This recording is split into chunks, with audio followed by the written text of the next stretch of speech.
Hello beautiful people, welcome or welcome back to my channel. My name is Taylor, and if you're new, hit that subscribe button, and if you are not, welcome. So today is Sunday. Today is Sunday. It's been a great weekend so far, and I literally just made a cup of tea and had an amazing idea. So this is going to be the first video of I'm not sure what I'm going to call it yet, but I'm thinking about calling it Sipping Tea series, Sipping Tea Sundays. But this is where I just sit down. If I have an idea of what I want to talk about, I'll make some tea because I love me some tea and just talk, you know. I'm drinking the Tazo tea. Has like a lot of sweetness to it, but I did want to film a video today, but the idea just popped up in my head. I'm still gonna, you know, talk about the topic. So Sipping Tea series, and it's just going to be me sipping some tea and then just talking about a certain subject. And the subject today is grad school experience and going to grad school. So I am a master's degree holder in public administration. I graduated from the illustrious Delaware State University with a master's degree, and I'm so happy and proud of that accomplishment. The decision to go to grad school, you know, I had to sit down and say, do I really want this? Do I really want to do this? Why? Is it worth it? Of course, you know, different what you get your degree in is different. I'm pretty sure if you have a master's in some biochemistry, organic chemistry, it's going to be hard, you know, but if that's your passion, that's what you're going to do. I'm not really into math or science. That's not my thing. I'm more of a literature person. I have a bachelor's degree in criminal justice. We did a lot of reading. I'm more for our passions in the community. That's why I wanted to get the public administration degree, because it's like the umbrella of things I could do. I could work at hospitals. I could work in the community. I could work in a governor's office, literally anywhere, because somebody needs, you know, that project management, that leader. And I just love giving back to the community in any way. So that's why I got my public administration degree. I was doing this while working. I was doing this in between jobs. I was doing this, you know, which is a good thing, while living at home, because yeah, it was just good. But you have to have great time management, because what I learned when getting my master's degree, they don't hold your hand at all. When you're an undergrad, you know, the professors, they hold your hand a little bit. They'll walk you through it. They will guide you to the hours. You know how professors have their little office hours. They hold your hand, especially when it comes to the capstone. A capstone is the last assignment you do as a senior in order to graduate. 9 times out of 10, it's an essay, it's a presentation. So masters, I joined the master's program of 2020. Fall of 2020, and it was a year accelerated program. So I was supposed to graduate, so I did May of 2020. I was supposed to graduate the fall of 2021. Yeah, the fall of 2021. And the reason why I did it is from, you know, getting to the point of they don't hold your hand, because they don't. I did my capstone, and my professor was like, just basically said, he didn't say this as blunt, but basically, this ain't it. You know, they're going to tell you what it is and what it's not, and what you have to work on. I believe my topic at the time was, that's probably bad, I don't really know the topic. I'm not gonna lie, I have asked it. I was going through a lot of things. I was working in between jobs, you know, doing this. The classes weren't bad, but it's just capstone, you have to put your all into it.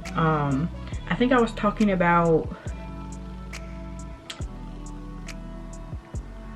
something with like systematic issues in the community. This is probably bad because I've made it up. Not make it up, but like I didn't put my all into it. So they were basically saying, you know, you just have to take the capstone class again. And moving forward, you know, pick a new topic. So then that's when I worked at the Boys and Girls Club, and this is how things happen for a reason. So I started working at the Boys and Girls Club. I was only there for about 4 months. It felt longer, but I worked at the Callaway Elementary. There's a Boys and Girls Club connected to it in Baltimore City. I learned a lot from that job. I'm really, really grateful for it. But my capstone, then my second capstone, became that topic. The reasons why Boys and Girls Club are important in, you know, society, what they do, what they're all about, the history. So that's what I did. And then I graduated in May of 2022. So, but the story is, it's crazy because when I was presenting this capstone, so you do an essay, you know, you finish all of the topics. They give you kind of, the only thing they really give you is an outline of what you need to talk about. I went to every single office hour. I had my professor proofread every single, like, you have to break it down in sections. I wasn't playing, like, I was graduating, I needed to do this. So I went to every single thing I needed to do. And then when it came down to it, the essay was cool. Then you have to dress up. Of course, it was in Zoom, over Zoom. You're in front of like professors. You get to pick your professors though. I picked an old professor for my undergraduate. Then it was my main professor, and then a random guy. But it's crazy because the guy I didn't know, he used to be a club manager at a Boys and Girls Club. So when I was talking about it, he was like, you really know what you're talking about, you know, I'm proud of you, blah, blah, blah. But I was sitting up there, I was so nervous. I rehearsed it because you have to talk for like 20 minutes straight. That's a long time. But I rehearsed it. I had a PowerPoint. The PowerPoint really did help. I did really well. I was proud of myself. But just having that experience and what I really want to do when I'm up for Boys and Girls Clubs, especially in, you know, Black communities, just having the resources. I was just talking about how really smart these kids are and the fact they just don't have the resources, and how they need to implement, you know, maybe more programs for the parents. Maybe the parents just need extra help financially, or maybe just give them job opportunity. I talked about how Baltimore City is a food desert. So when I was at the Boys and Girls Club, this subject, you know, we spoke about it and we put action into it. So then we hired a Black owned chef, and her business name's not coming to mind, but she has an oyster restaurant, and she came in and hosted cooking classes for the Boys and Girls Club. It was on the news. So literally everything is sponsored by Dole, the food industry. They do like the fruits and vegetables. So they supplied all the cooking stuff. They redid the kitchen at the Boys and Girls Club. They did so many things. And I was so lucky to be a part of that, and that's what I spoke about. They taught these kids how to make healthy meals, you know, from ages 5 to 13 in a way they will understand. Teaching these kids like, hey, chicken, they made like chicken and pineapples, mixed it together, add some seasoning, like and of course other things, but it taught them like, hey, this is healthy and it's good for you at the same time. Because all these kids know it's fast food. There's no Whole Foods around the corner like I have. Like, there's really not any grocery stores. The Aldi they have, it's a little scary when you go in there. Like, their security is bad. So, but it's just the fact that like they get that education, so as they grow up they know like, this is how I can make healthy choices.